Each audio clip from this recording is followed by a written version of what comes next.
అందరికీ నమస్కారం. శ్రీ పంచమి పురస్కరించుకుని మనం ఈరోజు వర్గల్లో వేంచేసిన శ్రీ విద్యా సరస్వతి దేవాలయాన్ని సందర్శిద్దాం. ఈ ఆలయంలో అమ్మవారు శ్రీ విద్యా సరస్వతిగా కొలువై ఉన్నారు. ఈ ఆలయం చుట్టూ కొన్ని ఉప ఆలయాలు కూడా ఉన్నాయి. శనీశ్వరుని ఆలయం, సుబ్రహ్మణ్యేశ్వర స్వామి ఆలయం, అలానే కళ్యాణ వెంకటేశ్వర స్వామి ఆలయం కూడా ఉన్నాయి. అవన్నీ కూడా చూస్తూ మనం సరస్వతి దేవిని ధ్యానం చేద్దాం. ఈ వీడియో చూస్తున్న పిల్లలు ఓం శ్రీ సరస్వత్యై నమః అనుకుంటూ వినండి, చూడండి. ఇప్పుడు సరస్వతి అష్టోత్తర శతనామావళి చెప్పుకుందాం. ఓం సరస్వత్యై నమః, ఓం మహాభద్రాయై నమః, ఓం మహామాయాయై నమః, ఓం వరప్రదాయై నమః, ఓం శ్రీప్రదాయై నమః, ఓం పద్మనిలయాయై నమః, ఓం పద్మాక్షై నమః, ఓం పద్మవక్త్రాయై నమః, ఓం శివానుజాయై నమః, ఓం పుస్తకధృతే నమః, ఓం జ్ఞానసముద్రాయై నమః, ఓం రమాయై నమః, ఓం పరాయై నమః, ఓం కామరూపాయై నమః, ఓం మహావిద్యాయై నమః, ఓం మహాపాతకనాశిన్యై నమః, ఓం మహాశ్రయాయై నమః, ఓం మాలిన్యై నమః, ఓం మహాభోగాయై నమః, ఓం మహాభుజాయై నమః, ఓం మహాభాగ్యాయై నమః, ఓం మహోత్సాహాయై నమః, ఓం దివ్యాంగాయై నమః, ఓం సురవందితాయై నమః,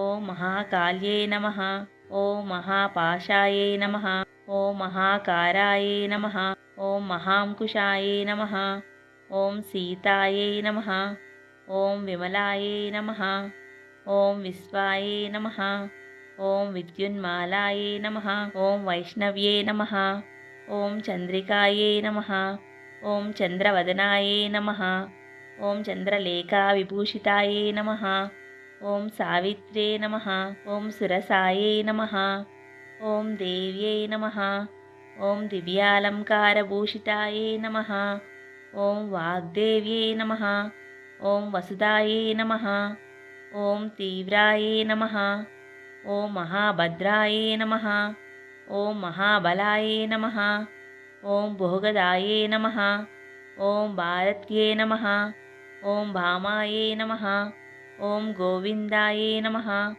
ఓం గోమత్యై నమః, ఓం శివాయై నమః, ఓం జటిలాయై నమః, ఓం వింధ్యవాసాయై నమః, ఓం వింధ్యాచల విరాజితాయై నమః, ఓం చండికాయై నమః, ఓం వైష్ణవ్యై నమః, ఓం బ్రాహ్మే నమః, ఓం బ్రహ్మజ్ఞానైక సాధనాయై నమః, ఓం సౌదామన్యే నమః, ఓం సుధామూర్త్యై నమః, ఓం సుభద్రాయై నమః, ఓం సురపూజితాయై నమః, ఓం సువాసిన్యే నమః, ఓం సునాసాయై నమః, ఓం వినిద్రాయై నమః, ఓం పద్మలోచనాయై నమః, ఓం విద్యారూపాయై నమః, ఓం విశాలాక్షై నమః, ఓం బ్రహ్మజాయాయై నమః, ఓం మహాఫలాయై నమః, ఓం త్రయీమూర్త్యై నమః, ఓం త్రికాలజ్ఞాయై నమః, ఓం త్రిగుణాయై నమః, ఓం శాస్త్రరూపిణ్యై నమః,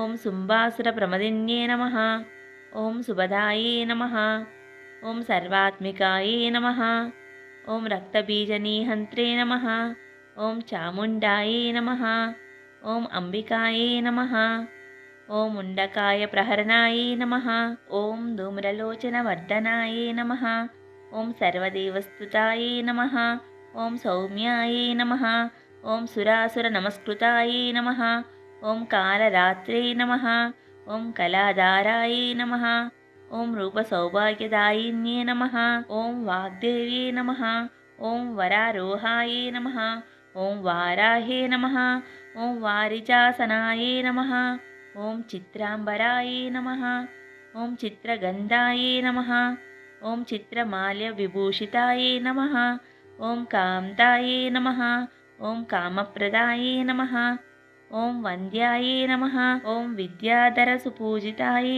నమః, ఓం శ్వేతాననాయై నమః, ఓం నీలభుజాయై నమః, ఓం చతుర్వర్గఫలప్రదాయై నమః, ఓం చతురానన సామ్రాజ్యై నమః, ఓం రక్తమధ్యాయై నమః, ఓం నిరంజనాయే నమః.